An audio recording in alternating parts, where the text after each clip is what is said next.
Apa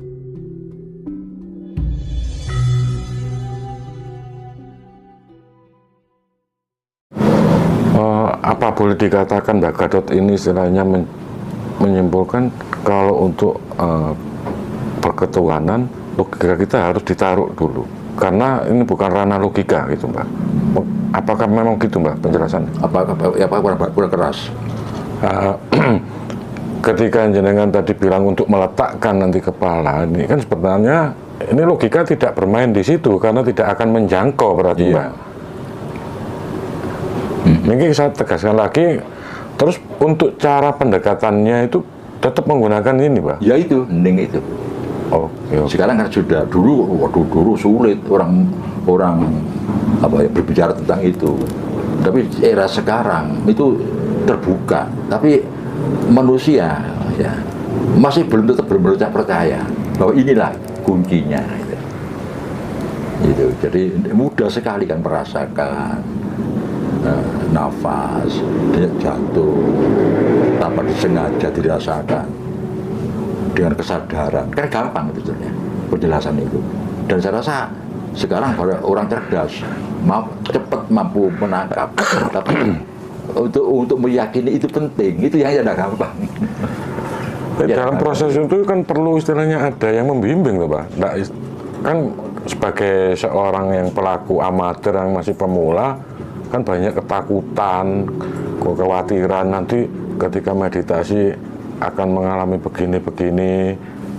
Apa perlu nih seorang mursyid, guru spiritual atau perlu tapi sekedar aja, tidak sampai seperti ilmu spiritual yang lain. Kanuragan, Jaya Kewijayan itu perlu bimbingan betul. Kalau ini tidak perlu. Jadi yang namanya pembimbing itu sekedar aja, soalnya tidak berdampak apa-apa, tidak ada dampak negatifnya. Tidak ada negatifnya. Misalnya, tidak ada. Ketakutan misalnya nanti ketemu apa hantu atau apa ketika. Berarti salah. Oh gitu. Ada ketakutan itu. Jadi perlu ditakuti. Secara logika, ya dilakukan itu sederhana. Tidak ada yang menakutkan. Tidak mungkin akan terjerumus. Tidak mungkin akan nyasar karena sederhana. Tidak ada alasan untuk mengatakan itu sesat, itu nanti terjadi begini, ada apa-apa nanti. Ada yang takut kesurupan nantinya itu Mbak? Salah malah itu. Salah, kalau punya pemikiran seperti itu berarti yang dilakukan itu salah. Kalau benar tidak ada ketakutan itu, tidak ada alasan untuk menjadi gila, menjadi linglung, tidak ada alasan.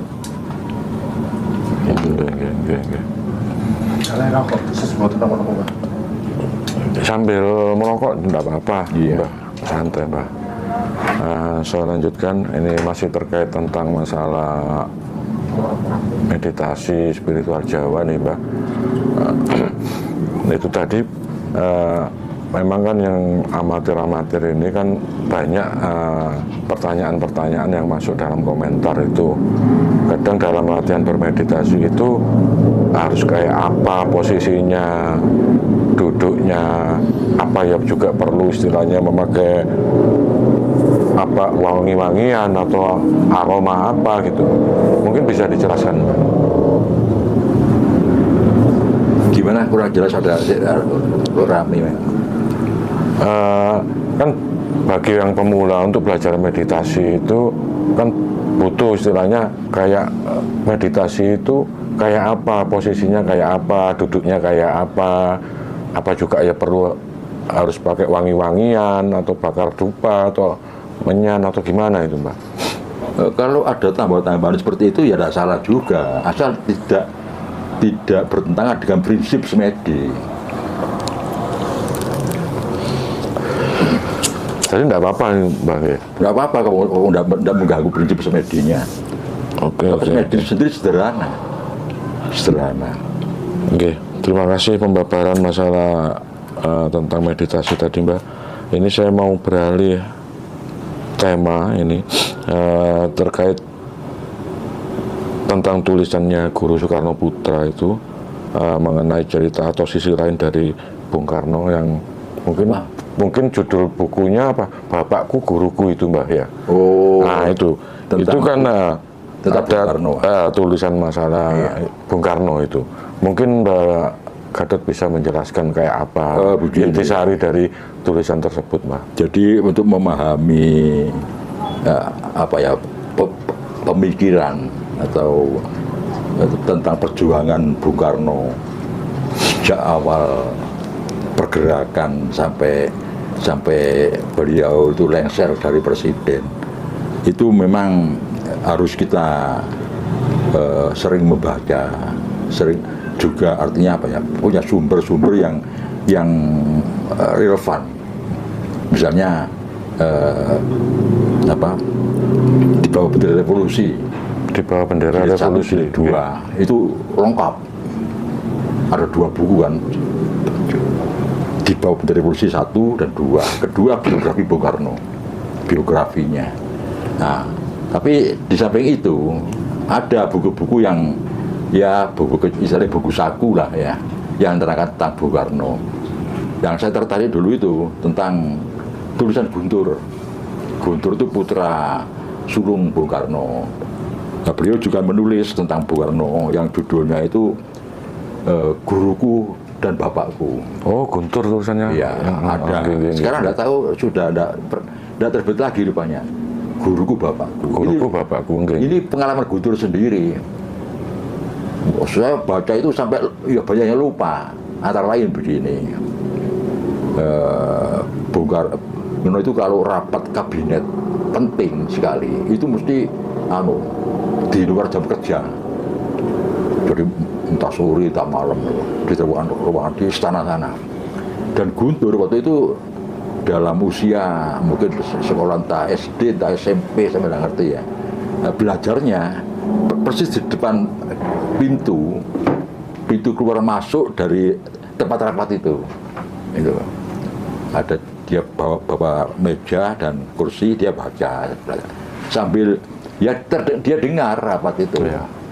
Dan yang dia ketahui pada saat rapat ya, misalnya tegangnya rapat, Bung Karno itu tahu-tahu keluar dari ruangan rapat itu ke belakang. Jadi Guntur tahu di belakang itu ada pohon bougainville itu rimbun. Bung Karno masuk ke situ. Bung Karno ya entah berapa menit itu ikut rapat, teruskan lagi. Nanti tengah-tengah rapat gitu lagi, keluar lagi. Lama-lama Guntur kan penasaran ada apa. Bapak itu kok sampai masuk ke pohon bougainville rimbun itu, ada apa? Wah, mungkin berdoa, mungkin semedi dan sebagainya. Akhirnya karena penasaran, lama-lama diintai kan. Ternyata apa kencing. Udah kencing di toilet. Di situ karena banyak toilet kan. Kok kencing ke belakang itu kan aneh ya berarti. Jadi Guntur ya guyu dhewe itu, tiba-tiba gledek kencing itu. Lagi pernah lagi terangkan begini. Bung Karno itu ketemuan tamu dari Filipina, Marcos. Tidak salah Marcos apa? Bukan Marcos, sebelum Marcos. Siapa itu namanya? Yang suami istrinya itu ratu kecantikan dunia. Waktu itu ada pilihan ratu kecantikan dunia, dan juara satunya itu terpilih itu gadis dari Filipina, Sirikit namanya, Ratu Sirikit. Nah, terus presidennya waktu itu bukan Marcos, sebelum Marcos itu. Nah, ini dikawinkan oleh presiden itu. Nah, karena ratu kecantikan dunia dikawin. Cantik sekali. Nah, Bung Karno melihat itu, waduh, ingin mencium gitu loh. Nah, waktu itu diundang presiden Filipina, berikut ibu negaranya datang pagi-pagi sebelum rapat dimulai. Bung Karno itu mandi sampai berpakaian lengkap ke halaman istana, tapi tidak turun di apa istilahnya, di atas, di balkon gitu. Iya, mesti di atas, belum turun ke tanah. Disuruh panggil Ratu Sirikit tadi. Datang. Demikian mendekat ke Bogor, dicium oleh Bung Karno. Lari orang sampai tiba karena apa? Sepatunya tinggi. Ya, haknya. Sampai jatuh. Akhirnya Presiden Filipina tidak jadi ke istana, pulang. Bung Karno tertawa kok guyu-guyu. Itu diceritakan. Itu ada, itu cerita seperti itu ada. Kalau menurut Mbak Gatot, perilaku beliau itu seperti itu, itu apa istilahnya, maknanya apa, Mbak? Kenapa kok begitu? Jadi datanya maknanya, jadi apa ya, cuplikan cerita tentang Bung Karno yang lucu-lucu gitu loh. Tidak bicara makna, mana kamu bicara gitu. Di bawah revolusi. Iya. Biografi Bung Karno. Jadi ada ya apa ya, buku yang berarti ini sisi-sisi yang cerita Bung Karno yang orang unik. tahu gitu loh. Itu ditulis oleh Guntur gitu. Bukan maknanya apa. Gitu ya. Bukan begitu. Nah, seperti hanya waktu Kennedy datang, Kennedy kan bawa pengawalnya. Nah, waktu istirahat, pengawalnya itu kan ada di pos depan. Didatangi oleh Bung Karno.